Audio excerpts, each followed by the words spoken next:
Welcome, everyone. Thank you so much for joining us today. I'm just going to give it a few more seconds before we dive in, just to give some more time for people to join.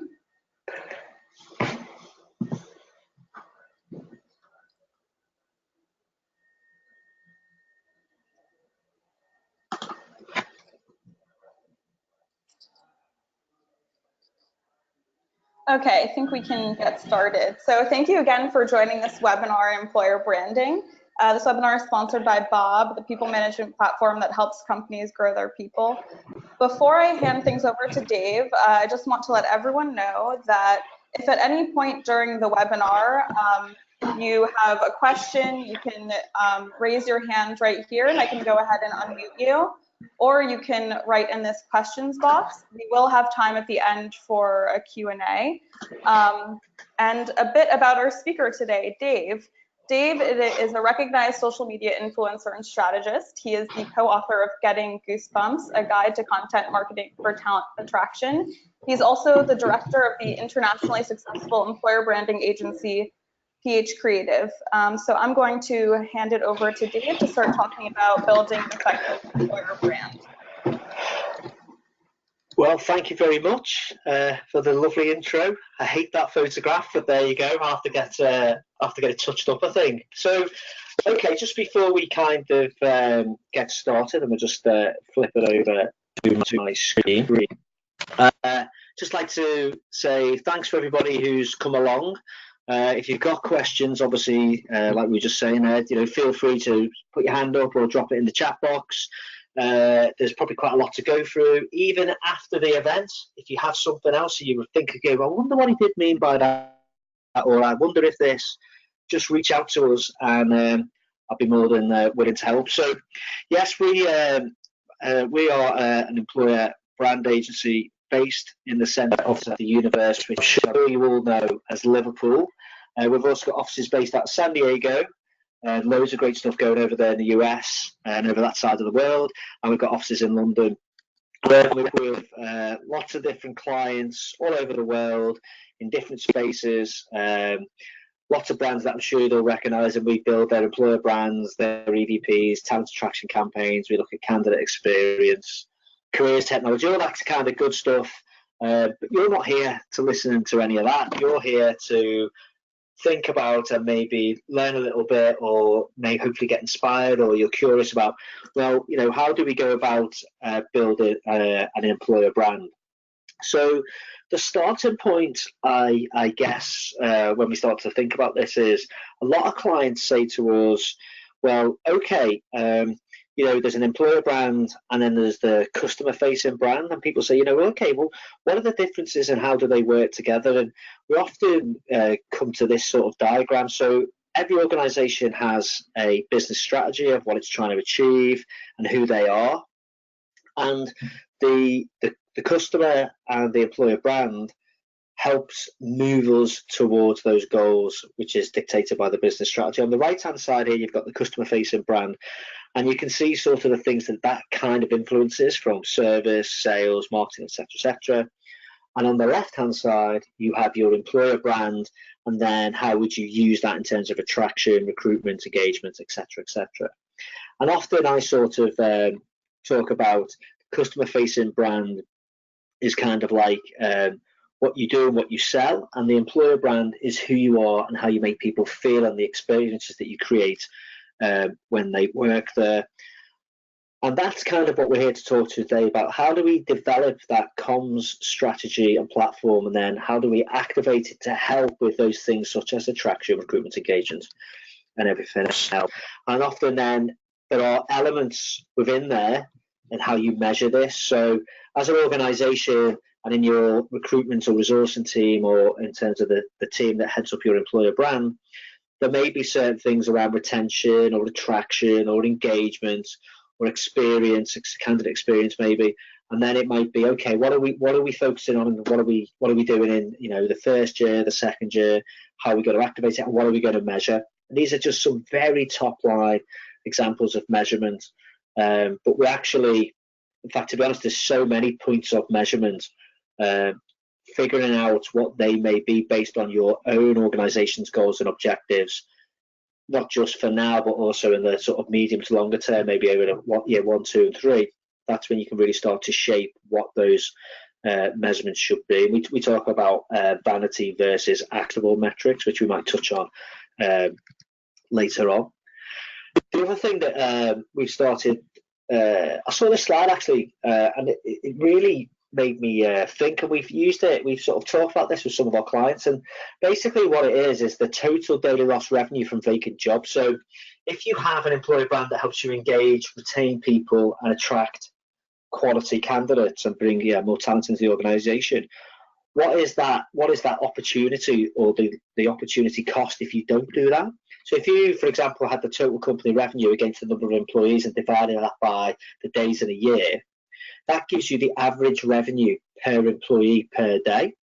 And then if you took that number and times it by the vacant live roles in your organization, that gives you the lost daily revenue in your organization. That's quite a nice sort of formula to give yourselves a number of the cost of vacant roles. And obviously, if your employer brand and activation is there to help you keep those gaps lower, then you can start to have like a nice top level measurement. So it was something that we saw a couple of months ago, and I thought, you know what, that's kind of nice. And it does resonate, especially with stakeholders outside of the sort of recruitment resourcing space. It's not also I thought I'd just share that. But in terms of employer branding, one of the things is, and other than just how to get the Beatles on the screen, is we talk about what we're trying to do is basically your employer brand is very, very unique. And what we're trying to do is develop your album cover and what are the songs that we want to play to attract the audience that you want to attract. And it's very much how you go about uncovering who you are and those experiences, and then how you shape that and turn that into what you stand for and your employer brand proposition and your pillars and the characteristics of your organization, and then how you take that. That's very much unique to you, and we want to also uncover the truth. So with, four lads in Liverpool, picked up instruments that have been around forever, but they changed music forever, and they created a unique sound that no one had ever heard. And basically, it's not the tools, it's how we use them. So it's how we use our methods and gather inputs around your organization, which we're going to talk about, and then how do we turn that into something that is unique for you. So basically, we're going to make some album covers and write some songs. It kind of is an analogy, and obviously, like I say, we just wanted to get the Beatles on a screen. So in terms of the technical aspects, in the world of brand, we create communications platform and a framework, and basically our mission in uncovering who you are is basically to imagine that we've got to fill these boxes in with the stories that bring these things alive of who you are. So across the top, most companies have a mission and an ambition or a purpose, or for Simon Sinek, start with why. So why is it that you exist? And then typically there are values that are what you believe in and drive you as an organization. So that's kind of like the top level sort of mission, purpose of your organization, the values that are there. And then your employer brand positioning is who are you as an employer and what do you stand for? And then we have what are the stories that bring that alive internally and externally. And then we have these employer brand pillars. They're the value and the behaviors that support the positioning. And I'm going to show you examples of these. And typically we look for 4, maybe 5 of these brand pillars. And then in each brand pillar, we have an EVP, which is like your employee value proposition. So what does the employee, what do they need to give, and what do they get from you? So Brian, a business partner, talks about this, and he talks about, when you walk into the Apple shop, you kind of know, I've got to give X and I'm going to get this for my iPhone. If I'm buying an iPhone, if I'm purchasing a product in a store, once I've looked at it and really understood it, I kind of know what I'm going to get if I give the cost. The problem that I think we need to get sharper on, and what we've been doing a lot more of, is how do we represent the give and the get and help candidates almost repel and attract. So we want to attract them, but how do they select out as well, and how does that go into activation and everything that we do? And then the next stage down there is we've got the personas. So you've got who you are and who they are, which I'm going to talk about. And basically, we want to fill this framework in that comes from the process that I'm going to talk about. And I'm going to show you some examples of what that is. But we basically, with all our employer brand and EVP projects, this is like, these are the boxes that we need to fill in almost literal terms. And our discovery phase and research phase is all about uncovering what we need and then basically distilling down what goes into those boxes, which I'll show you examples from. So I'm going to basically take you on a journey and show you real life examples of this. We follow a process which is this strategic process for building an employer brand. We call it the 6 Ds. So you've got determine, discover, distill, direct, develop, and diagnose, and then we would activate it internally and externally. I'm not going to go into all of these through this session. I'm going to pick out some of the major ones. Discover is the research phase, if you like. That's a big phase. That's probably where the bulk of the work is. Direct is where we start to complete that framework that you've just seen. And develop tends to be the activation, or we create the toolkit, and then it might be career sites, referral programs, content, all that good stuff. But we typically follow that every project that we do follows that formula, if you like. And then this is just another way of looking at it. The research phase on the left, input. So we need to come up with methods to gather the input. So how do we get the ingredients internally and externally to help us begin to discover who you are? Then we move into the insights and distill. So this is like, okay, now we've got all these ingredients and insights. What are the themes and patterns that are starting to emerge to tell us who you are that makes you unique and different? The proposition, or the SMP in the advertising world, the SMP would be known as the single-minded proposition. Some people think of that as the tagline. Some people call that the EVP as well, whereas we would see that as the employer brand proposition. Then we're going to direct it, we're going to turn it into more of a creative idea, a creative brief, and then develop as activation of ideas, and we've got the output. Sometimes the right-hand side is now more about the dramatization and almost how do we start to story tell and story build.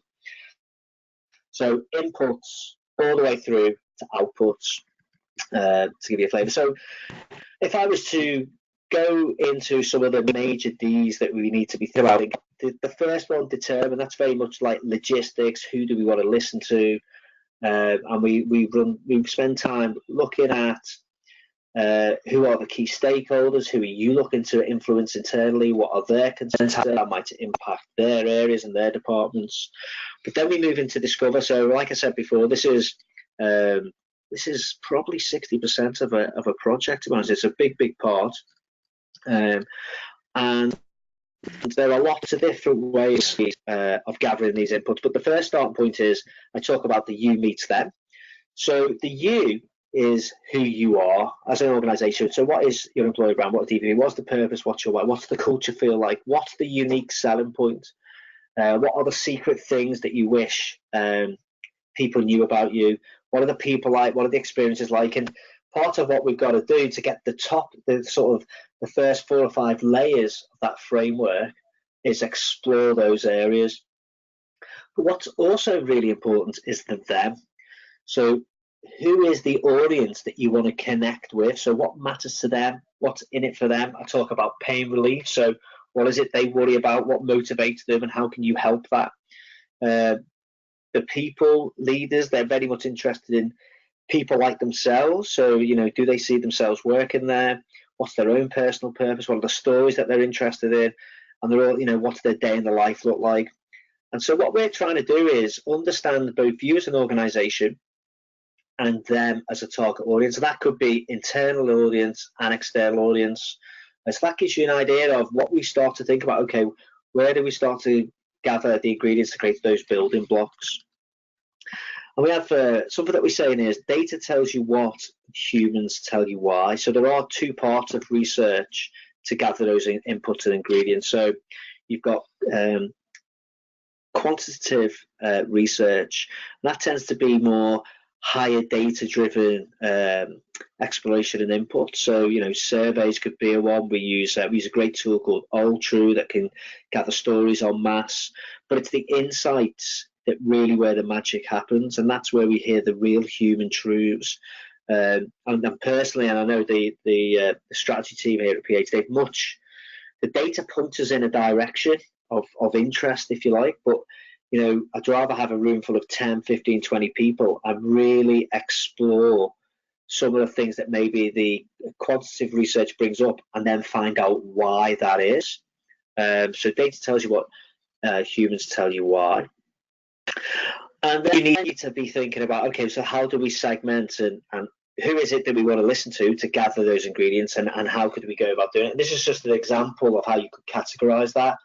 So the who might be recent leavers or new starters, early careers, high performance, mid-management, senior execs, the general team. External audience is becoming more and more important, especially with companies going through transformation. So companies going through transformation, they may not have the types of talent in the organization that they need to take them on the business goals as they transform. I work with lots of companies like that. So, it might be, you need to be thinking about the external audience and who they are and what matters to them, especially because you're moving your business towards them, and you need that talent to come in to help them move you to where you're transforming to. And then the how. So these are just examples of methods to gather the input. So stakeholder workshops, focus groups, persona workshops, there's a name is, and their roundtable discussions, telephone interviews. We do a lot of one-to-one interviews, sometimes 30, 40 one-to-one interviews, really getting the voice of some senior people or people that have been identified that it's really important that we hear their voice. Video interviews, we're using video storytelling as well now with the sentiment analysis, email surveys, and then there's lots of desktop research that you can do with lots of different tools, looking at the competition for the talent, looking at what the competition are doing in terms of their employer brand and activation. So that's an example of how you can split all of that up. And the discovery phase is about, okay, what are the activities that we're going to do to gather the necessary ingredients to fill that framework in? And then we're going to look at the experience. Brand isn't pictures, words, and logos. It's experiences and how you make people feel as they move through the moment and their journey with you, be it from the attraction phase, where they're checking you out online, to when they're applying, to when they're assessed, to whether they're rejected or they're onboarded and they take the job, they start the job, their employee experience, and whatever. So it goes on. And this is just a simple sort of diagram. You've got candidate experience, onboarding experience, employee experience, and the ex-employee experience, so the alumni. And it's really interesting. We're working a lot with tech talents at the moment, and the alumni is going to become more and more important in how you stay connected to those that you want to remain connected to once they've gone. The boomerang hires, on the up, but you can see across there some of the areas to think about. But it's interesting because as part of the discovery and research phase, it may well be that you want to also ensure that you're getting a good representation throughout that overall experience journey. So that's something that we also spend a bit of time on. Now, this slide's here because it reminds me to talk about one of the questions that I personally love, and I know the team get lots of insights, lots of value from, which is very, very simple. And I touched on it before, which is when we're in a room, say with 15 people, let's say it's tech talent, one of the questions that we ask in all of these sessions is, what's the one secret thing that you wish everybody knew about working here?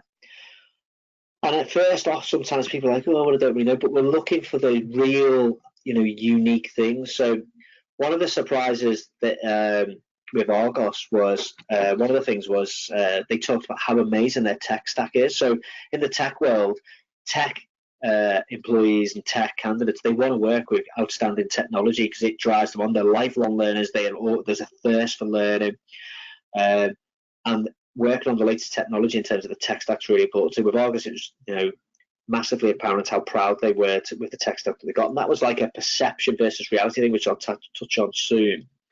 But it was interesting because you wouldn't expect it of Argos. And Argos, for those that don't know, they're a big retailer in the UK. They're part of the Sainsbury Group. They started off as a catalogue, now they're massively online, and it was a really interesting journey.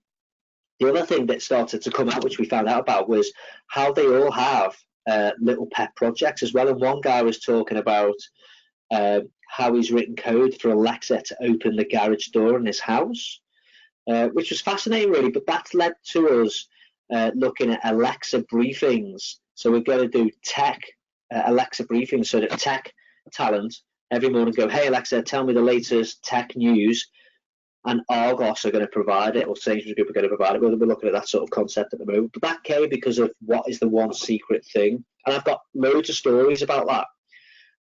But that one question, what is the one secret thing you wish everybody knew about working here, is a great question to ask in your workshops when you're talking to good lookalike talent, or indeed running employer brand workshops and trying to find out who you are. Another exercise that we do is we run workshops where we take the values of the organisation or the purpose of the organisation, and we put it up on a wall, and we get people in rooms to work in groups of 4, and we ask them to tell us stories that bring the values or the purpose alive, or something that really resonates with them as an organisation. And these are just some of the examples here of what people have done. And sometimes we say to them, hey, can you make a movie poster of what that story would be? And you start to get some kind of articulation, a sense of what that story is and the journey was. Or sometimes we've done also do the front cover of a talent magazine with a headline and 2 sub-headlines. That actually worked quite well because it starts to give you lots of concepts and ideas of what you can explore from a creative point of view. But it's actually uncovering the human truths and the genuine stories that they know that you necessarily don't know. I mean, this is just an example one I did with SAP. I think it was last month, even the year before, in Hoffenheim, and we did it with 320 people in an hour and a half, and we basically split them into groups of 20 in 16 rooms, and we put up their values, their purpose, and all the sort of good stuff of what the company represents. And we put them into 4 groups of 5 in each room and said to them, what does this mean to you? And we ended up with 16 amazing stories. And the one story was the lady on the right. But when she told her story in front of those 350 people, the place was incredible. Actually, there was real goosebumps, and people were in tears and cheering her on, and her story was incredible. But what that has done is that's given SAP 16 incredible real life stories that is formed or represents the essence of who they are as an organisation. So that can be really, really powerful insights there and really feed sort of the strategic process and the creative process when you're building your employer brand. Something else that often happens is with employer branding is there's a perception versus reality. And this can be quite dangerous because, so for example, we've worked with L'Oreal, we've worked with Virgin Media. And there's a perception of what it's going to be like, and there's a high expectation, but then there's actual reality of what it could be like. And we also get lots of clients sort of saying to us, do you know what, Dave, when we get to actually meet the candidates, they're really surprised and they love us, and they're really bought in. But the trick is well, how do we take what that makes happen and bring it into the earlier stages of attraction when they're checking you out and researching the brand? So one of the games that we play with people is before, during, and after. And very simply, what we do is on a wall we put before, during, and after across the top, and down the left hand side you can see hear, think, and feel. And basically what we're doing is we'll get those people in the room, imagine there's still those 10 or 15 tech people there, we'll say, hey guys and girls, before you came to work for us, what did you hear about us, what did you think, what did you feel? So we capture all that on sticky notes, and then we go, okay, now that you are here, what are you hearing? What do you think? And how do you feel? And in the future, after you're gone, or in the future, what would you like to be hearing? What would you like to be thinking? And what would you like to be feeling? And then you end up with lots, like a mosaic of sticky notes, and it's really interesting because that can give you lots of rich information about who they are as an organisation, what they do, what they feel. It sparks conversations, and then you get them to all talk it through, and you can explore it. And the trick often is normally the during and definitely the after is more positive than the before. That's generally, might not be massively differences, but generally that's what happens. And then what you do is, how do we take the during and amplify it to before they apply for the job, and bit on what you want to represent and who you are. So that could be a really good way of getting some thoughts and idea out of the audience. So once we've gone through that discovery phase, and that's just some examples, by the way, you know, there's lots of different things that you could do. And if it's, for example, a global employer brand, you really need to think about the territories and the landscape and how you do that. You know, there's lots of different ways how you can gather all that. And then you've got to think about, God, you know, there's a lot of information in here. And then kind of go into the distill phase. And I start to think about that like CSI. It's almost like you have to lock yourself in your room and then so you're looking for the patterns and the themes that come out. And what makes it unique. So this is just an example of Blizzard, you know, and the amount of hours of engagement that we did, and you know, we traveled around the world doing it and used different platforms to gather ingredients. We had to have stuff translated into Korean and then back in from Korean. So it really is important, you know, that you do have a good representation of the organisation to really uncover who you are. And then we've see an example of this still in action. So you're starting to sift down, if you like. It's like shaking it out and, okay, what are the core themes that are coming out, and what are the values and behaviours that we're seeing, and what are the real insights, what are almost the quotes and the sound bites and the stories that we heard that really represent those things. And it's it can be quite yeah, you actually start to see it as you're doing it, but sometimes, you know, it's really important part, and then you obviously will play it back to the organisation, and it basically is the truth. We also then build personas. So this is an example of persona for Blizzard. This is Freya, the engineer. So that's, you know, a tech woman in tech. So we would have like an elevator pitch. So based on now what we know about Blizzard, what should we be saying to Freya in terms of our content and when we're speaking to her? What technology is she into? Where does she hang out on social? What websites does she typically go to in terms of content? What does she engage with? Who influences her? What are her behaviours like? And we're building up that persona so that we really understand who she is and what makes her tick. Once we've done that, we then move into this direct phase. So that is then about back to that framework. So remember the framework? We're now starting to build out this positioning statement and these stories and these pillars, the give and the get, the EVP and the personas, which you just seen before in Freya. And so it's an example of that employer brand positioning. So this is for BT. So we did a big piece of work with BT, and you can see it's be part of progress. And what we've done is we've brought it down into why is it be part of progress, and what does that mean? So this is the sentiment behind it, and obviously creatively that can represent itself in lots of different formats and different ways. But this is, so their proposition is to be part of progress, and what does that mean? And what was really nice about this is it's a nod to their heritage, but it's also they realise that they're still progressing. They've still got to keep pushing. And do you want to help us be part of that progress into where we're heading in their journey and transition? And then you can see the brand pillars there. So you got embrace change, people first, play your part, customer focus, and the give and the get. So for embrace change, what's the give, what's the get? That goes on through the other pillars. And then each pillar has the story and the themes and the story behind it. What does it mean? And then we also take it down to persona level. I haven't put all that in there, but this would all be part of their employer brand toolkit. And we would show, you know, what the toolkit looks like. How do we say it? We do what we call cheat sheets. So it's like we'd have, based on be part of progress and these brand pillars, what are the 5 things you must say to somebody in tech? What are the 5 things you must say to somebody who's going to be an account manager? Somebody who's in retail, maybe in one of the stores.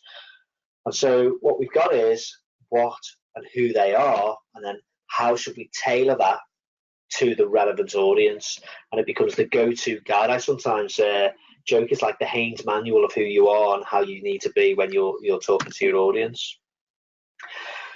And often then clients will stop there. So we've built out the comms platform. We now have an employer brand, an EVP that represents who you are. We want it to be unique. We want it to be different. And we want it to be something that can obviously help us with all those that we talked about, whether it be to retain talent, to attract talent, to engage, internal comms, external comms, the candidate and employee experience, the alumni experience, all those different things. And then what happens is we typically make a toolkit, or the clients start talking about, okay, you know, this happens even while we're building it, if not before. they'll talk about, okay, how are we going to activate this? So here's an example of just some of the toolkit, really. So this is Magellan, Magellan Health, brilliant health company over in the States, and you can see, the proposition with this lockup was when you say we hear you, and what it allowed us to do was tailor these messages in the middle to talk straight to the audience of who we were trying to connect with. So this would just be an example of some of the assets that we created, persona content, persona ads that are tailored to them, and you can see that the lockup, when you say we hear you, so for example, if you take the care manager there on the right hand side with a lady doing a bit of yoga or Pilates, when you say I want an employee who knows drugs aren't always the best answer, we hear you, and that image represents that, and that's for a care manager. When you say the key to prescribing it is to listen and truly understand, we hear you, that's the clinical pharmacist. So you can start to see from a persona point of view and from a specific message point of view how we're using it, but then the creative execution is. An example of ads, this would be how does that then represent it, say, in social channels, and we show examples of different social channels on Facebook, and then even job descriptions. We're doing lots more work, more and more work around job descriptions. Think of job descriptions as your product page on an e-commerce site. How hard do you make them work? And I would probably say most of us aren't working hard enough. But again, here's an example of the care manager following through the sort of creative the guidelines, how it's written and who it's speaking to.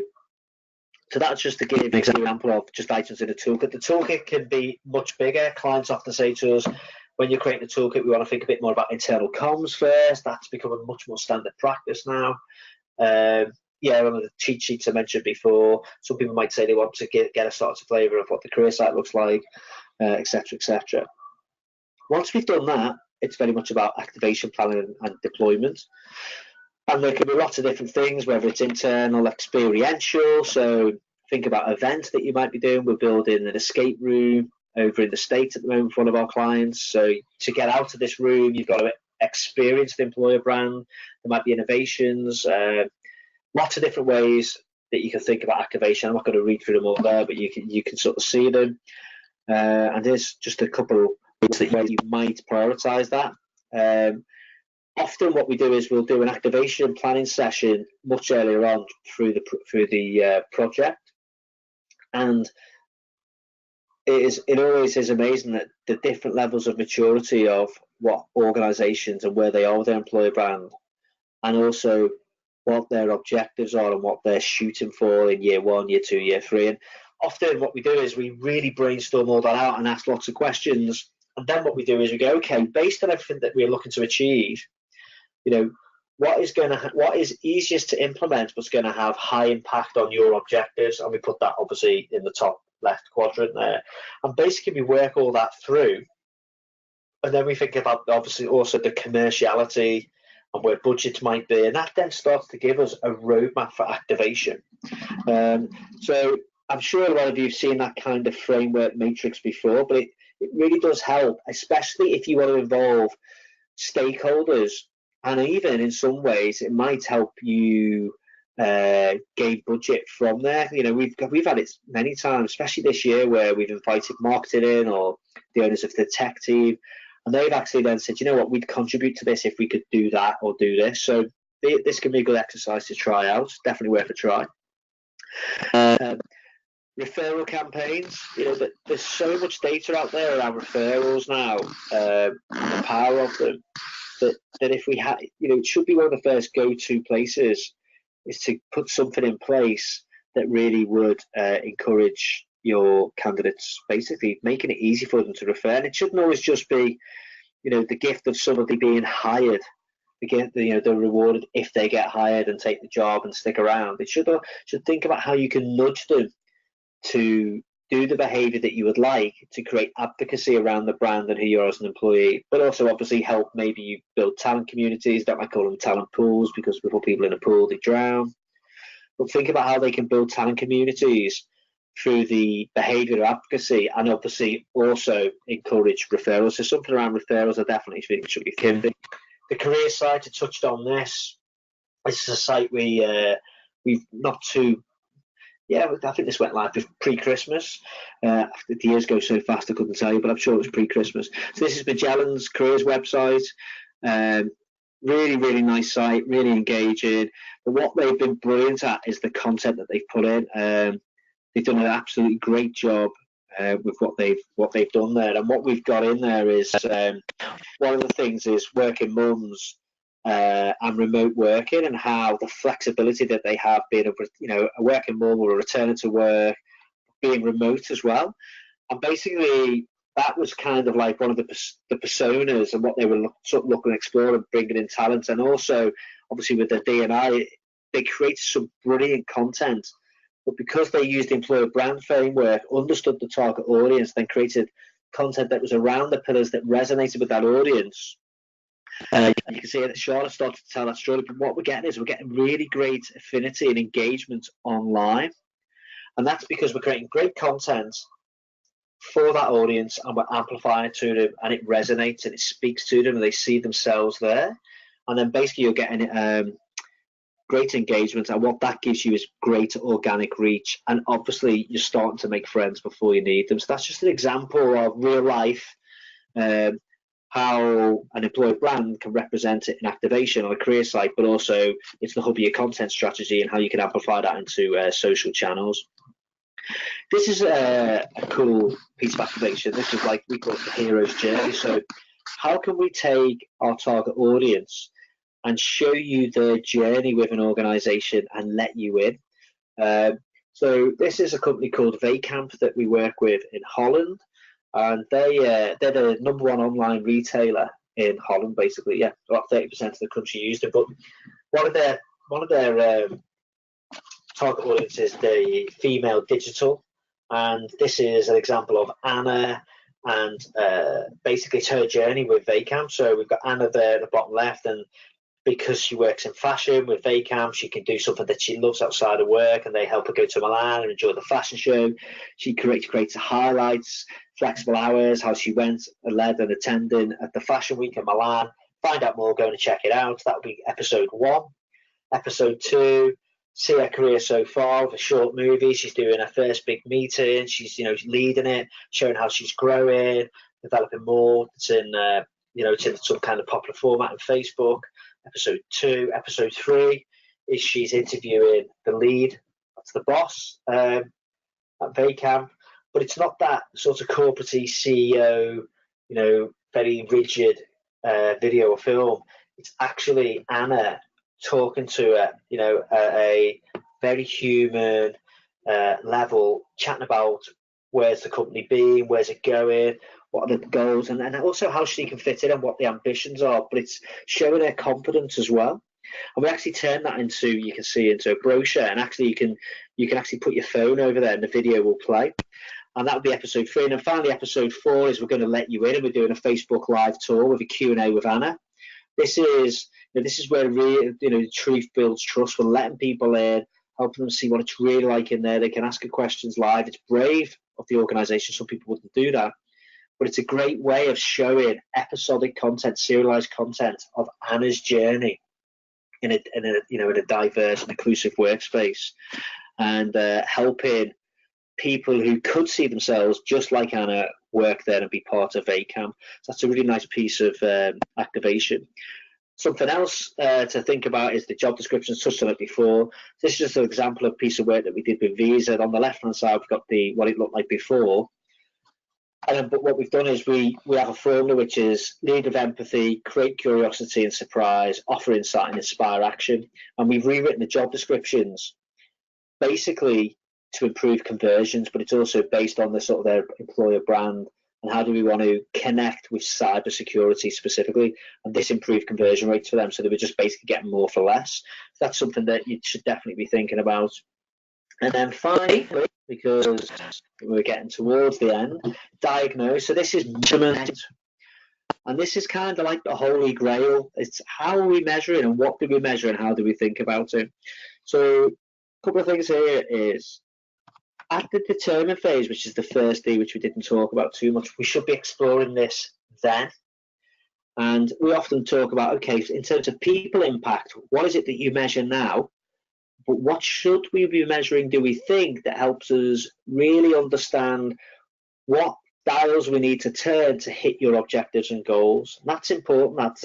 That's a actionable metric, not a vanity metric.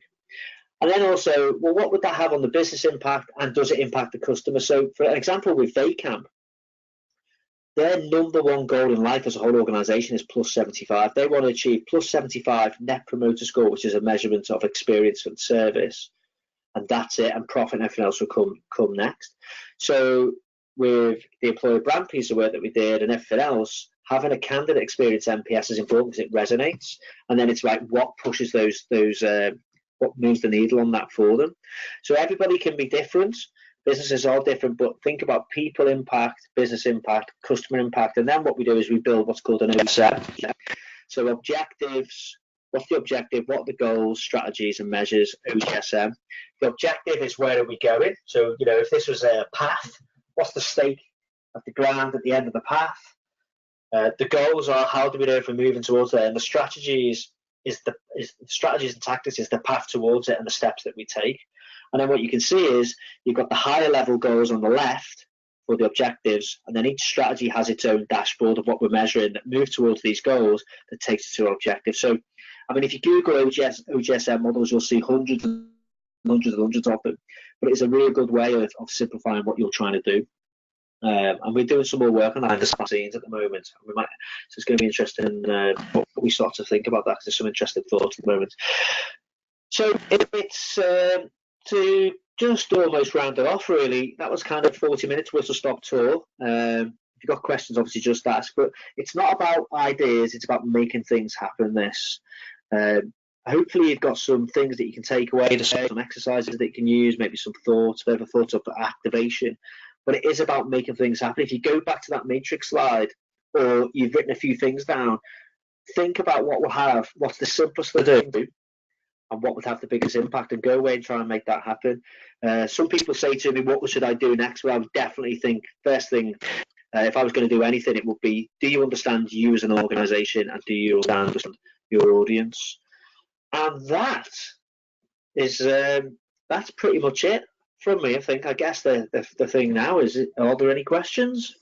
Yeah, thank you so much, Dave. That was really, really insightful. We have a few people with their hands up. So Sarah Hughes, I'm going to go ahead and unmute you so that you can ask your question.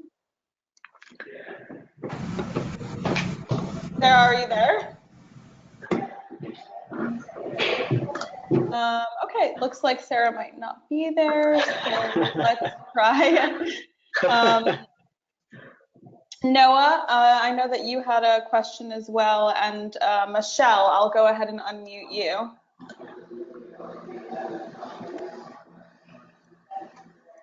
Michelle Coventry. So we can hear you now. Michelle? Okay, let's go to the questions box. It seems a bit tricky. So Karen Glass is asking for a small SME for the first 100 days, what would you prioritize? Yeah, great question, Karen. So definitely, what I like about working with sort of smaller organizations is you can be more nimble and more agile, and actually often more brave. But in terms of prioritizing, two sides, that you and them. First thing is, think about who it is you need to listen to get a real sense of what it's like day to day, what it feels like, and what the experiences you create and the culture. Think about the people that really can give you those ingredients. Create a focus group and bring them together and talk to them and uncover what that is with some of the exercises maybe that we explored. The second thing followed by that is, think about how you're going to activate it with that in mind. And with that in mind, if it's talent attraction, think about running the persona workshop. We've actually got, for persona workshops, I've got scripts that you can do to run the session, so we can provide that, no problem. But they would be the first two things to do. And be brave, because I think as smaller organizations, you can definitely sometimes do more. I mean, the big organizations often have huge bureaucracy and red tape and all kinds of sign-offs. You probably haven't got that. And don't think you can't fight your place. So what I talk about is good strategies about is choosing what not to do and what to do. So it's choosing what not to do just as much. And if you look at David and Goliath, everybody thought they couldn't fight Goliath. And everyone's like, we can't go near him. David came along and says, you don't need to go near him. We just need to hit him with a stone between the eyes. So strategy is about finding what to do and what not to do and where to focus. So there you go. That's what I do. And Amy is asking, is there anything you would change about your approach or prioritize further for a charity or slash nonprofit organization? Charity, yeah. So the approach would be similar. We may change, obviously not, I don't know what sort of space that they're in, but, in terms of the methods, we might look at that. But I would definitely look at what you stand for in terms of the space and the power of what you do when you've done what you do, so to speak. So there's a fantastic charity called Charity Water, and I saw the guy's called Scott something, I think, and he sort of set it up. And I saw him speak about 3 years ago inbound at HubSpot, and there was about 18,000 people, and he had everybody in tears, and the story is just incredible. So Charity Water are really, really clever and very, I think, authentic in how they sort of market themselves and create awareness. And charity is, charity can be hugely emotive, but also real and authentic. So I would lean into what that is and what you stand for, and connect the people behind the scenes and the power of what you do for people or whoever it may be in terms of the charity. But look for the dots that connect those things and tell the emotional stories, but don't over-egg it. I think too many charities are really trying to do too much of it. Make it truthful. Truth builds trust. And don't over-egg it. But check out what Charity Water do as well. There's some incredible stuff. And if you get a chance, watch one of his talks on YouTube, wherever it is, because it really is an incredible story.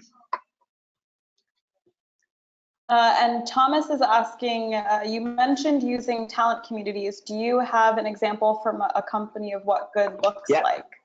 Yeah, great question. So, Thomas, thanks for the question. I don't know where you are in the world, but if you check out, there's a disruptor bank called Monzo, Monzo, Monzo, in the UK, and I've got a talk that I do about communities, and it's about how you nurture them. So communities are places where we go to give, not to get. So I very much believe in being an organisation that gives value first and success will come second. We've built our agency and out ourselves. What Monzo have done is very clever. So go and check out what they do. What their purpose as an organisation, what they've done is the way they've disrupted the banking world. They very much have gone, hey, how can we create the bank that everybody wants? And so that's their purpose. Everything they do is, how do we understand what our customers want and how do we make that happen? And they put that question out to their customers all the time, and they get loads of feedback, and it goes into themes. But then what they do is they reach into their internal community, okay, so the people that work there, and say, hey, our customers are asking these things. How do we solve these problems? And they create events. They've turned those events into meetups now, and they have several, I think, every quarter. It might even be like 1 or 2 a month.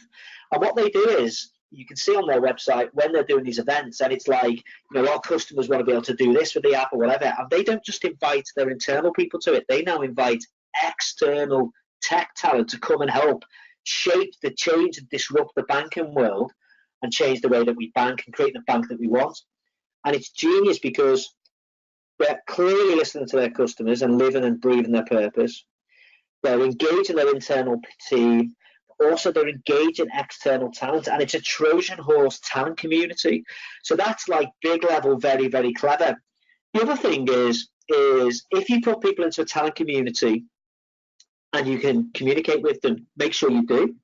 Don't get to the talent pool where they drown. Create a community that's active, and don't just talk to them about jobs, talk to them about what they're interested in, you know, what are they up to, seek their engagement, get feedback from them, be a facilitator of that community, not just somebody who keeps pumping stuff out. Think about how you facilitate the conversation and create a hub. But Monzo, go and check them out. They're doing some really, really cool stuff. Perfect, thank you. And Daksha is asking, is there a recommended questionnaire you would use to establish the uniqueness of a company? Yeah.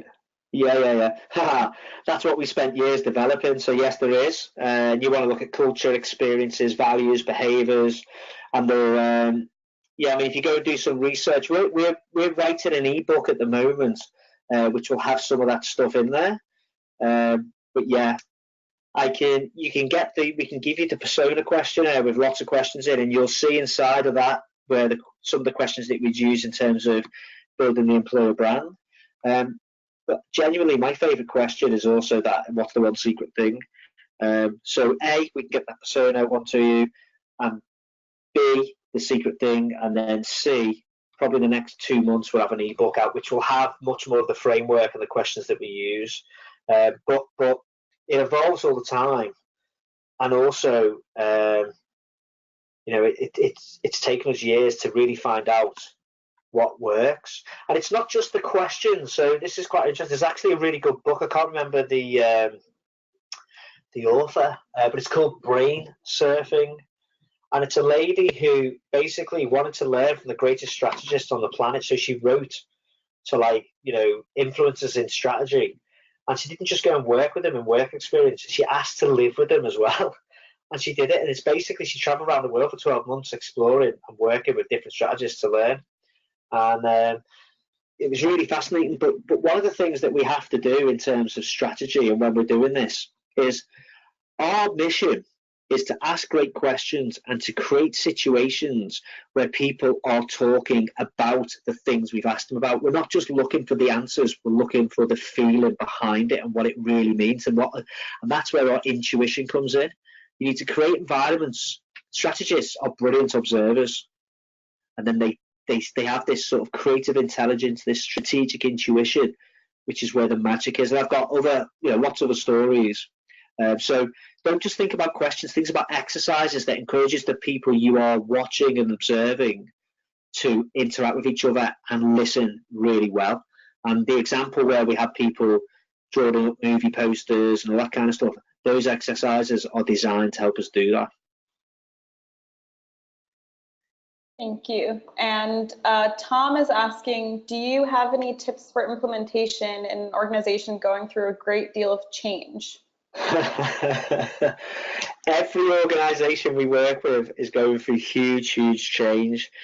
The first thing is making sure that the people behind the change are bought into the project, and then do they want to feel listened to and involved. We've seen in the past that if they're not, they can create roadblocks and make it more difficult as you go through the project. So making sure you include those stakeholders is vital, and that can be just a one-to-one interview. That can be you just check in with them. The other thing is think about how they receive information. So as we would go through this process, how these individuals would receive information that makes it good for them to digest. That's important. So understanding those that you want to influence.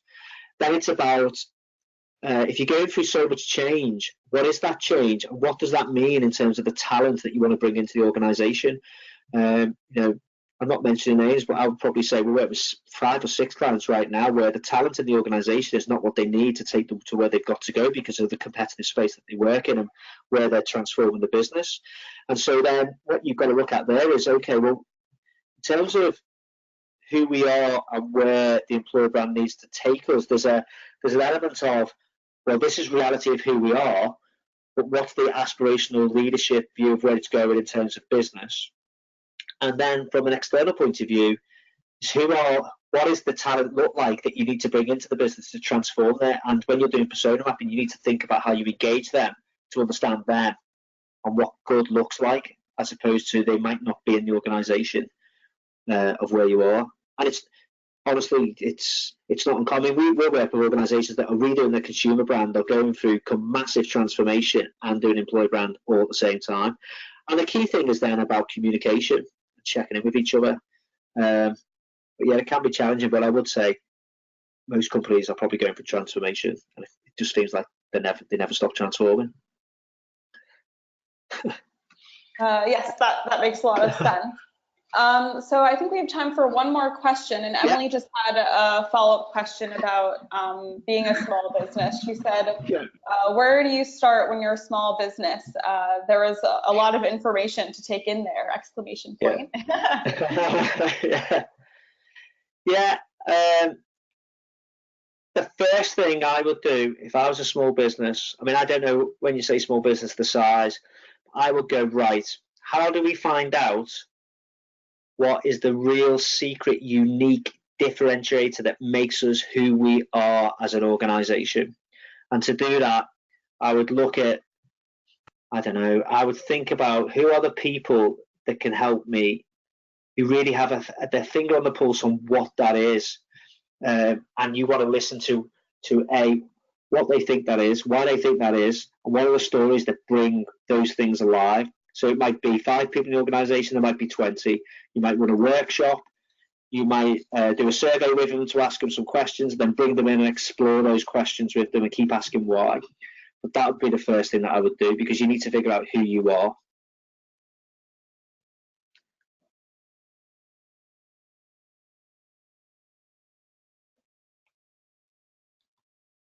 I think that is it for today. Again, thank you all so much for joining. Dave, thank you so much for your time. This was really, really insightful, and I know that I took a lot away from this. I know that some of you have asked about getting the slides. We will be sending over a summary of the webinar along with the recording of this webinar. So look out in your emails for that. And again, thank you so much, everyone, for joining from many different parts of the world. Yeah, thanks very much. Really enjoyed it, everybody. Thank you. Bye. Bye-bye.